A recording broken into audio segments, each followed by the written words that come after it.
Domain hosting দুটোই আছে, এখন ওয়েবসাইট কিভাবে তৈরি করব। আপনি যদি এই চিন্তায় চিন্তিত হয়ে থাকেন তাহলে এই পর্বের ভিডিওগুলো হবে আপনার জন্য। Hello everyone, welcome to my another video. আজকের ভিডিওতে আমরা দেখব কিভাবে আমরা অনেক সহজে অটোমেটিক্যালি আমাদের হোস্টিংয়ে ওয়ার্ডপ্রেস ইনস্টল করে নিতে পারি।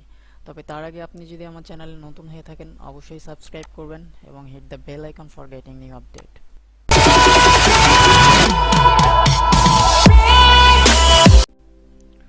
ওকে, প্রথমে আমরা আমাদের সি প্যানেলে লগ ইন করবো।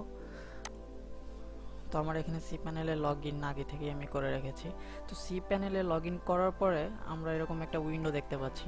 এখানে আমাদের অনেক অপশান শো করতেছে, file manager, images, directory, privacy. তো আপনারা হয়তো অন্যান্য ওয়েব হোস্টিং ইউজ করতে পারেন। তো সব ধরনের ওয়েব হোস্টিংয়েই সফটক্লাস নামের একটি অ্যাপস ইনস্টলার পাওয়া যায়। তো আমরা একটু নিচের দিকে আসলে এখানে দেখতে পাচ্ছি যে এই যে সফটক্লাস অ্যাপস ইনস্টলার। তো এখানে যে ওয়ার্ডপ্রেস আইকনটি আছে এখানে আমরা ক্লিক করব। এখানে ক্লিক করার পর আমরা অন্য একটা উইন্ডো দেখতে পাচ্ছি। তো এখানে ওয়ার্ডপ্রেস উইন্ডোটি শো করতেছে। তো এখানে দেখুন ইনস্টল নাও মাই অ্যাপস দুটো অপশন আছে। তো আমরা এখান থেকে ইনস্টল ক্লিক করব। তো ইনস্টলে ক্লিক করার পর আমরা এখন যে উইন্ডোটা দেখতে পাচ্ছি এখানে প্রথমে কি আমাদেরকে দেখাচ্ছে যে choose the version you want to install. তো আমরা যে ওয়ার্ডপ্রেস ভার্সনটি ইনস্টল করতে যাচ্ছি তো এখান থেকে আমরা সেই ভার্সনটি চুজ করে নিতে পারবো। তো আমি এখান থেকে এখন যে লেটেস্ট ভার্সন 5.1.1 এটি চুজ করতেছি। তারপর আপনি এখান থেকে চুজ প্রোটোকল। তো চুজ প্রোটোকল এখান থেকে HTTPS এটাই রাখছি। আপনার হোস্টিংয়ে যে রেজিস্টার্ড ডোমেইনগুলো আছে, আপনি কোন ডোমেইনের জন্য ওয়ার্ডপ্রেসটি ইনস্টল করতে চাচ্ছেন এখান থেকে সেই ডোমেইনটি চুজ করে নিতে পারেন। তো আমার এখানে একটি ডোমেইন রেজিস্ট্রেশন করা আছে, তো আমি এটি চুজ করলাম। এরপরে ডিরেক্টরিতে আপনার এখানে WPটা দেওয়া আছে।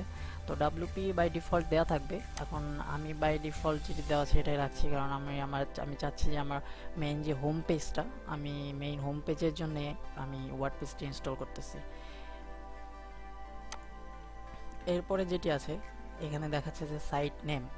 ওকে, সাইট নেম এখানে আপনার যে ওয়ার্ডপ্রেস ওয়েবসাইটটি আপনি তৈরি করতে চাচ্ছেন সেই ওয়ার্ডপ্রেস ওয়েবসাইটটির যে আপনি নাম দিতে চাচ্ছেন, যে টাইটেলটা আপনি ইউজ করবেন এখানে সেটি দিতে পারেন।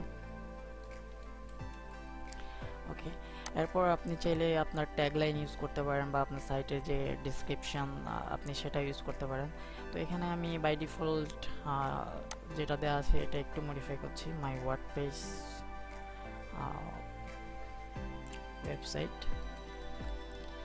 ওকে, এরপর আপনি আপনার ওয়ার্ডপ্রেস ওয়েবসাইটে লগ ইন করার জন্য যে ইউজার নেম এবং যে পাসওয়ার্ড ইউজ করবেন সেটি এখান থেকে দিয়ে দিতে হবে। তো এখানে আমি দেখতে পাচ্ছি অ্যাডমিন পাস, এখানে বাই ডিফল্ট যেটি দেওয়া আছে আমি কিছু চেঞ্জ করছি না, আমি আপাতত এটি দিয়ে রেখে দিচ্ছি।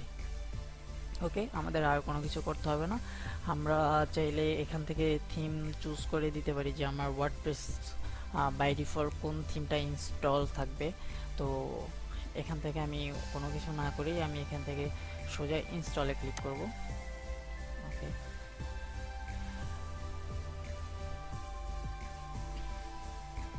ওকে, আমাদের ওয়ার্ডপ্রেসটি সাকসেসফুলি ইনস্টল হয়ে গেছে। তো এরপর আমরা এখান থেকে দেখতে পারি যে আমাদের ওয়ার্ডপ্রেসটি আসলে ইনস্টল হয়েছে কিনা। এখান থেকে আমরা আমাদের সাইটটিতে ক্লিক করলে দেখতে পাচ্ছি যে হ্যাঁ, আমাদের